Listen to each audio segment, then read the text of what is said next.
नमस्कार मित्रों, मैं डॉक्टर कृति साहित्य कृति के यूट्यूब चैनल पर आपका बहुत बहुत स्वागत करती हूं। आज की इस वीडियो में मैं फिर से आपके लिए हिंदी साहित्य के इतिहास से, हिंदी साहित्य की परंपरा, इतिहास लेखन से संबंधित 30 अत्यंत महत्वपूर्ण प्रश्नों को एमसीक्यू के साथ लेकर के आई हूं। इसे एक मॉक टेस्ट की तरह आप दीजिए। और ये जो 30 महत्वपूर्ण प्रश्न है ये अक्सर परीक्षाओं में देखे जाते हैं, तो उन्हीं चुनिंदा प्रश्नों को मैंने इसमें रखा है। तो चलिए शुरू करेंगे हम आज की इस वीडियो को। चैनल पर यदि आप पहली बार आ रहे हैं तो चैनल को सब्सक्राइब करके रखिएगा, क्योंकि इसी प्रकार की वीडियोस आपको बराबर मिलती रहेगी। तो चलिए शुरू करेंगे हम आज के प्रश्नों को देखना। तो आज का हमारा पहला प्रश्न है कि रामचंद्र शुक्ल का हिंदी साहित्य का जो इतिहास है वो मूलतः किस कृति की भूमिका के रूप में लिखा गया था। ऑप्शंस हैं हिंदी कोविद रत्नमाला, हिंदी शब्द सागर, हिंदी विश्वकोश या फिर धर्मशास्त्र का इतिहास। जी हाँ, रामचंद्र शुक्ल का जो हिंदी साहित्य के इतिहास की जो बात करते हैं वो मूलतः हिंदी शब्द सागर यानी कि ऑप्शन नंबर बी इसका सही उत्तर है, इसके रूप में लिखा गया था। हमारा अगला प्रश्न है, आचार्य रामचंद्र शुक्ल ने रीतिकाल का समय क्या माना है। तो शुक्ल के आधार पर रीतिकाल का समय बताना है। ऑप्शन ए 1200 से 1800 विक्रमी, ऑप्शन बी 1700 से 1900 विक्रमी, ऑप्शन सी 1500 से 1750 विक्रमी और ऑप्शन डी 1600 से 1850 विक्रमी। तो बताइए रामचंद्र शुक्ल ने रीतिकाल का समय क्या माना है। तो इसका सही उत्तर हो जाएगा ऑप्शन नंबर बी 1700 से 19 विक्रमी रीतिकाल का समय है शुक्ल के अनुसार। चलेंगे अगले प्रश्न की ओर। तो अगला प्रश्न है, रीतिकाल को श्रृंगार काल की संज्ञा किसने दी है। Option number A Ramchandra Shukla, option B Nagendra, option C Vishwanath Prasad या डी मिश्र बंधु। तो जल्दी से बताइए कि रीतिकाल को श्रृंगार काल की संज्ञा किसने दी है। मैंने बहुत अच्छे से वीडियोस में पढ़ाया है वस्तुनिष्ठ हिंदी में। तो जी हाँ, रीतिकाल को श्रृंगार काल की संज्ञा दी थी विश्वनाथ प्रसाद जी ने। तो ऑप्शन नंबर सी आपका बिल्कुल सही हो जाएगा। चलेंगे हम अगले प्रश्न की ओर। अगला प्रश्न है, राजस्थानी भाषा और साहित्य पुस्तक के लेखक कौन है। तो राजस्थानी भाषा और साहित्य पुस्तक के लेखक का नाम बताना है। ऑप्शन है मुनि जिन विजय, मोतीलाल मेनारिया, टीकम सिंह तोमर या पंडित गौरी शंकर हीराचंद ओझा। तो जल्दी से इसका उत्तर दीजिए। तो जी हाँ, इसका सही उत्तर हो जाएगा option number B Motilal Menaria. चलेंगे अगले प्रश्न की ओर। अगला प्रश्न है, हिंदी साहित्य का आदिकाल हिंदी का एक इतिहास ग्रंथ है। आप जानते हैं कि हिंदी साहित्य का आदिकाल एक इतिहास ग्रंथ है। इस ग्रंथ के रचनाकार का नाम आपको बताना है। ऑप्शंस देख लेंगे, रामचंद्र शुक्ल, नलिन विलोचन शर्मा, हजारी प्रसाद द्विवेदी या रामविलास शर्मा। बहुत आसान सा सवाल है कि हिंदी साहित्य का आदिकाल के रचनाकार कौन है। तो हिंदी साहित्य का आदिकाल रचना है ऑप्शन नंबर सी हजारी प्रसाद द्विवेदी जी की। अगला प्रश्न है, निम्नलिखित में से किसने हिंदी साहित्य का इतिहास नहीं लिखा है। मतलब इनमें से कौन ऐसे हैं जिन्होंने हिंदी साहित्य का इतिहास नहीं लिखा है। देखेंगे options, doctor Ramkumar Verma, doctor Hazari Prasad Dwivedi, doctor Nagendra, doctor Lakshmi Sagar Varshney. बहुत आसान सा सवाल है, आप इनकी पुस्तक भी हिंदी साहित्य के लिए पढ़ते हैं। तो जी हाँ, डॉक्टर नगेंद्र ने कोई हिंदी साहित्य का इतिहास लिखा नहीं है, केवल इनका संपादन किया है। तो ऑप्शन नंबर सी इसका सही उत्तर हो जाएगा। अगला प्रश्न है, इनमें से किस साहित्य इतिहास ग्रंथ को किशोरीलाल गुप्त ने हिंदी साहित्य का प्रथम इतिहास नाम से अनुवाद करके प्रकाशित करवाया था। तो इतिहास ग्रंथ है किशोरीलाल गुप्त का हिंदी साहित्य का प्रथम इतिहास के नाम से, जो कि एक अनुवादित ग्रंथ है। तो देखेंगे इसके ऑप्शंस, इस्तवार द ला literature Indo Hindustani, a sketch of Hindi literature, a history of Hindi literature या the modern vernacular literature of northern Hindustan. तो इसका सही उत्तर हो जाएगा option number D the modern vernacular literature of northern Hindustan.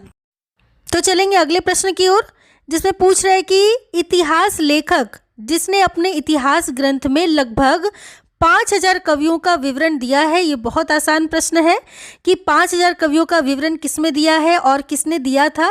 Option number ए मिश्र बंधु, बी शिव सिंह सेंगर, सी आचार्य रामचंद्र शुक्ल या option number D sir George Grierson. तो जी हाँ, इसका जो सही उत्तर है ऑप्शन नंबर ए मिश्र बंधु। और बहुत महत्वपूर्ण प्रश्न है ये। अगला प्रश्न है, हिंदी साहित्य के इतिहास लेखन की परंपरा का सूत्रपात किसने किया था?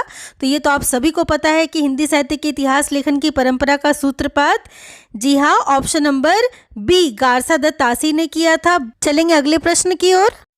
अगला प्रश्न है, भारतीय साहित्य की भूमिका के लेखक कौन है? तो जल्दी से बताइए कि भारतीय साहित्य की जो भूमिका पुस्तक थी उसके लेखक कौन है? Option number A, Doodhnath Singh, option number B, Ramdaras Mishra, option number C, Ramvilas Sharma, या ऑप्शन नंबर डी, उपयुक्त में से कोई नहीं। तो भारतीय साहित्य की भूमिका जो पुस्तक थी उसके लेखक है option number C, Ramvilas Sharma ji. ध्यान रखिएगा, भारतीय साहित्य की भूमिका की रचना इन्होंने की थी। चलेंगे अगले प्रश्न की ओर। प्रश्न नंबर 11, हिंदी साहित्य के आदिकाल को आधार काल नाम किसने दिया था? आप सबको पता है, मैंने जब आपको आदिकाल पढ़ाया था तो सबके नामकरण के बारे में बताया था। तो आधार काल नाम किसने दिया है? ऑप्शंस देखेंगे। Option number A, doctor Ramswaroop Chaturvedi, option B, doctor Ramashankar Shukla Rasal, option number C, doctor Mohan Awasthi, या option number D, doctor Lakshmi Sagar Varshney. तो इसका सही उत्तर हो जाएगा option number C, Mohan Awasthi. Mohan Awasthi ji ने ही हिंदी साहित्य के आदिकाल को आधार काल नाम दिया था। चलेंगे अगले प्रश्न की ओर। अगला प्रश्न है, आचार्य रामचंद्र शुक्ल के इतिहास ग्रंथ में कालों के नामकरण का आधार क्या है? आप जानते हैं आचार्य रामचंद्र शुक्ल का जो इतिहास ग्रंथ है बहुत प्रसिद्ध है, हिंदी साहित्य का इतिहास। सन 1929 ईस्वी का प्रकाशन काल है। तो ये जो पुस्तक है इसमें कालों का नामकरण का आधार पूछ रहा है। तो इसका ऑप्शंस है पूर्व परंपरा, युग प्रवृत्ति, प्रमुख ग्रंथ, या फिर इनमें से कोई नहीं। तो इसका सही उत्तर हो जाएगा ऑप्शन नंबर बी, युग प्रवृत्ति। आचार्य रामचंद्र शुक्ल ने अपने इतिहास ग्रंथ में कालों का नामकरण युग प्रवृत्ति के आधार पर किया है। चलेंगे अगले प्रश्न की ओर। अगला प्रश्न है, इनमें से किस साहित्य इतिहासकार ने अपने इतिहास ग्रंथ में हिंदी के गद्य साहित्य को गद्य का आविर्भाव, गद्य का प्रवर्तन, गद्य का विस्तार और गद्य का प्रसार और गद्य की वर्तमान गति नामक खंडों में विभक्त करके विवेचन किया है? बहुत महत्वपूर्ण प्रश्न है।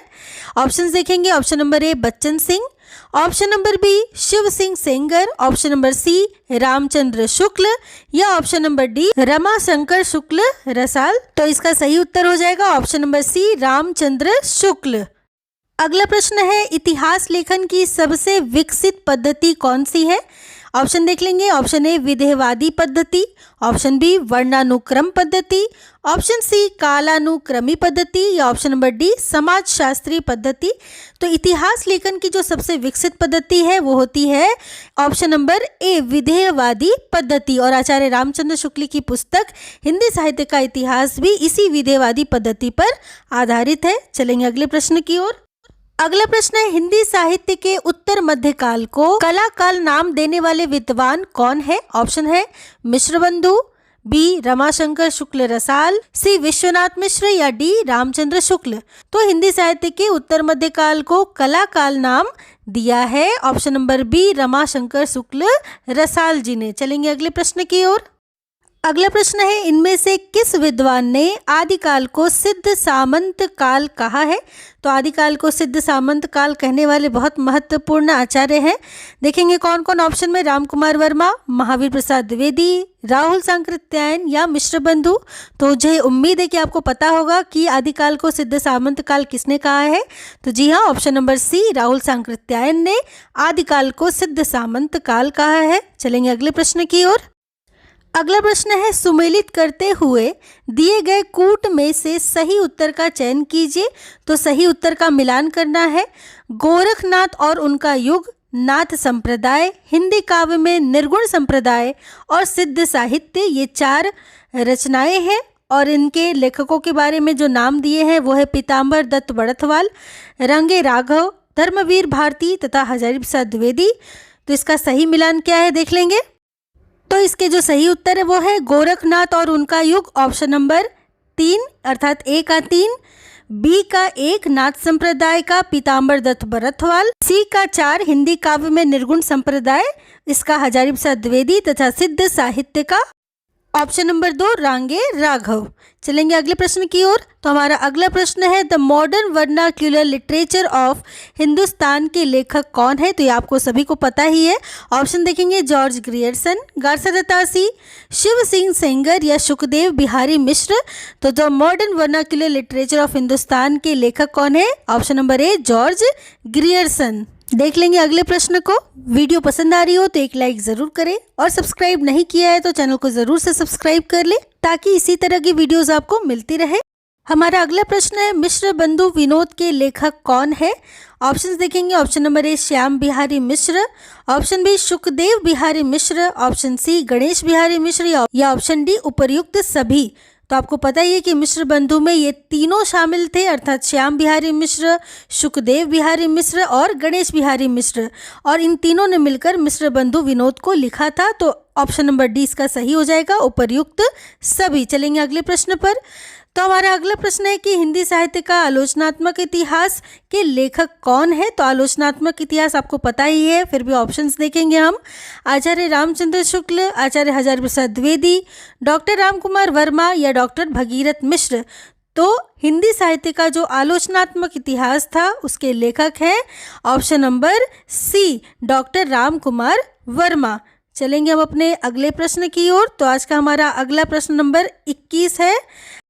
आचार्य रामचंद्र शुक्ल के अनुसार आदिकाल का समय क्या है? तो आदिकाल का समय पूछ रहा है रामचंद्र शुक्ल के अनुसार। ऑप्शंस देखेंगे।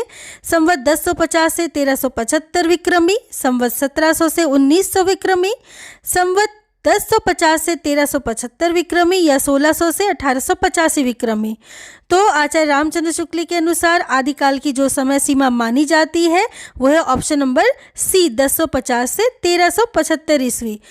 अगला जो प्रश्न है वो हिंदी साहित्य के उत्तर मध्य काल को अलंकृत काल कहने वाले विद्वान इनमें से कौन है?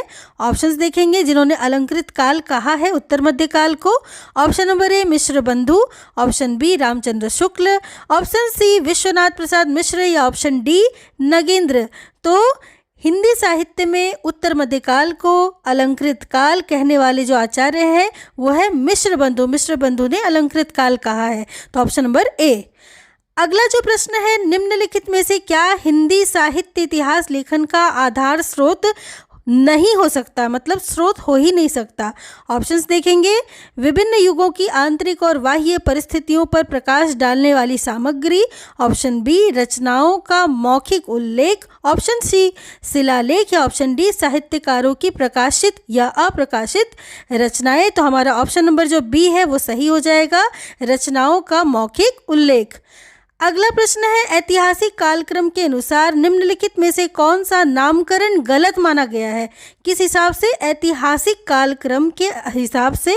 ऑप्शंस देखेंगे। रीतिकाल, मध्यकाल, आदिकाल या संक्रांति काल। अब देखिए इस क्वेश्चन में आपको थोड़ा सा डाउट ज़रूर होगा, पर डाउट मत कीजिएगा। यहाँ पूछा जा रहा है कि ऐतिहासिक कालक्रम के अनुसार, तो इसका सही उत्तर हो जाएगा रीतिकाल, अर्थात ऐतिहासिक कालक्रम के अनुसार रीतिकाल कोई नामकरण नहीं है। अगला प्रश्न देखेंगे। हिंदी साहित्य का उत्तर मध्यकाल को रीतिकाल किस विद्वान ने कहा है? अर्थात हिंदी साहित्य का जो उत्तर मध्यकाल है उसे रीतिकाल कहने वाले विद्वान कौन है? ऑप्शन है option number A Acharya Ramchandra Shukla, option B Mishra Bandhu, option C Pandit Vishwanath Prasad Mishra या ऑप्शन डी शिव सिंह सेंगर।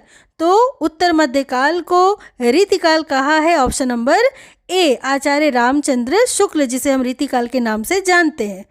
अगला प्रश्न है आचार्य रामचंद्र शुक्ल द्वारा रचित हिंदी साहित्य का इतिहास सर्वप्रथम किस नाम से प्रकाशित हुआ था? बहुत प्रसिद्ध है ये कि हिंदी साहित्य का जो इतिहास है रामचंद्र शुक्ल का वो पहले किसी दूसरे नाम से प्रकाशित हुआ था, और वो नाम क्या है?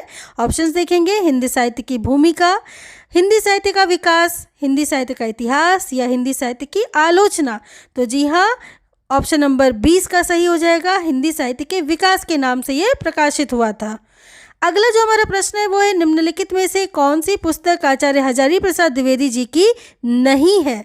तो देखेंगे कि कौन सी नहीं है। हिंदी साहित्य का उद्भव और विकास, हिंदी साहित्य की आलोचना, हिंदी साहित्य की भूमिका या हिंदी साहित्य का आदिकाल। तो देखिए हिंदी साहित्य का उद्भव और विकास है ही, हिंदी साहित्य की भूमिका भी है, हिंदी साहित्य का आदिकाल भी है। तो क्या बचता है? एकमात्र हिंदी साहित्य की आलोचना। ऑप्शन नंबर बी सही हो जाएगा कि ये पुस्तक हजारी प्रसाद द्विवेदी जी की नहीं है। अगला जो प्रश्न है आचार्य शुक्ल की ऐतिहासिक दृष्टि को पूछ रहा है कि ऐतिहासिक दृष्टि क्या है शुक्ल जी की। ऑप्शंस देखेंगे, हिंदी कविता संबंधी ज्ञान को संकलित करती है। ऑप्शन नंबर बी, युग की परिस्थितियों को प्रमुखता प्रदान करती है। ऑप्शन नंबर सी, परंपरा का महत्व प्रतिष्ठित करती है। या ऑप्शन नंबर डी, आर्थिक परिस्थितियों के संदर्भ में साहित्य की विकास प्रक्रिया को स्पष्ट करती है। तो इसका जो ऑप्शन सही हो जाएगा वो ऑप्शन नंबर बी सही हो जाएगा, युग की परिस्थितियों को प्रमुखता प्रदान करती है। चलेंगे अगले प्रश्न की ओर। अगला प्रश्न है, डॉक्टर गणपति चंद्र गुप्त के अनुसार हिंदी साहित्य के इतिहास का पुनर्लेखन किस दृष्टिकोण के अनुसार किया जाना चाहिए? किसके अनुसार? डॉक्टर गणपति चंद्र गुप्त के अनुसार। ऑप्शंस देखेंगे, पाश्चात्य इतिहास को आधार मानकर, पश्चिम के किसी सिद्धांत विशेष के आधार पर, स्वतंत्र तटस्थ एवं संतुलित दृष्टि से, या फिर किसी आदर्श का अनुसरण करके। तो इसका सही उत्तर जो होगा वो हो जाएगा ऑप्शन नंबर सी, स्वतंत्र तटस्थ एवं संतुलित दृष्टि से हिंदी साहित्य के इतिहास का पुनर्लेखन होता है। चलेंगे अगले प्रश्न पर। हिंदी साहित्य का आरंभ 693 ईस्वी से मानने वाले इतिहासकार इनमें से कौन है? जिन्होंने हिंदी साहित्य का आरंभ माना है 693 से, बहुतों को पता चली गया होगा कि कौन है। तो पहला है ऑप्शन रामचंद्र शुक्ल, हजारी प्रसाद द्विवेदी, राम कुमार वर्मा या डॉक्टर नगेंद्र। तो इसका जो सही उत्तर हो जाता है ऑप्शन नंबर सी, अर्थात राम कुमार वर्मा, जिन्होंने हिंदी साहित्य का आरंभ 693 ईस्वी से माना है। तो इस प्रकार आपने हिंदी साहित्य के परंपरा से बहुत अत्यंत महत्वपूर्ण 30 प्रश्नों को पूरा कर लिया है। वीडियो पसंद आई हो तो एक लाइक जरूर करें, सब्सक्राइब नहीं किया हो तो चैनल को सब्सक्राइब कर ले और लोगों के साथ भी शेयर करें। तो चलिए मिलती हूँ अगली वीडियो में एक नए टॉपिक के साथ। तब तक के लिए आप सबका बहुत बहुत धन्यवाद।